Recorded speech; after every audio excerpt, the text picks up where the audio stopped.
Scarbosa criteria is basically what we use for determining if you have a left bundle, if there's also an MI. And there's 3 things on this list. So if you have discordant ST elevation above 5 millimeters, and I'm going to show you an EKG with that in a minute, but basically if you have a very tall segment of ST elevation on your left bundle, more than 5 millimeters, you worry. Or if the ST depression goes the same way as the QRS in V1 through V3, you have to worry. Or if you have concordant ST elevation in any lead. So if the ST elevation goes the same way as the QRS, you have to worry. So this patient has an elevated J point and 5 millimeters of discordant ST elevation.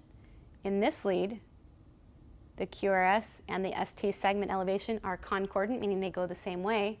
So this patient meets criteria. So he has a left bundle with infarct. And again, this isn't something to get so wrapped up in, but just something to know on the behind the scenes what people are looking at. And yes, it is that easy. As we just saw, you just did it on that EKG. You used axis. And here's that chart again, a little bit bigger. You can use the 0 to 40, 40 to 90, 90 to 180. As you look at the axis on an EKG, let's find one with 1. So this patient's axis is negative 53. And that says pathological left axis, but that's not right. We know that's not right. So I tend to not use this. I tend to use the actual R waves. So some causes of left or axis deviation, period. If you have left physiologic, we talked about pregnancy, push the heart up, obesity. Left pathologic, left bundle, MI or LVH can sometimes cause it. Right is a right bundle or pulmonary causes, especially if it's new, you want to think about pulmonary embolus.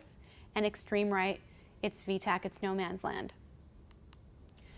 All right, this guy, now if we use our axis on him, this can be helpful because this guy is a 60-year-old male who had chest pain, doesn't want to stay for his full workup because his chest pain resolved, and he wants to go home. So he got his EKG in triage or on the ambulance, and he wants to go home. So what do we know about him that we can talk him into staying? So just looking at him, he's a normal rate. Well, he's got a little first-degree block if his PR interval is 238, and QTC is not prolonged. He's a normal sinus. I don't really see any ST elevation, but I'm concerned if I look at his axis because he's got up, down, down. Up, down, down is pathologic left axis deviation. And he's also got a little bit of a right bundle here because if we draw our J point and we make our triangle, it goes up, right bundle. So his right bundle, remember from that picture earlier, is blocked.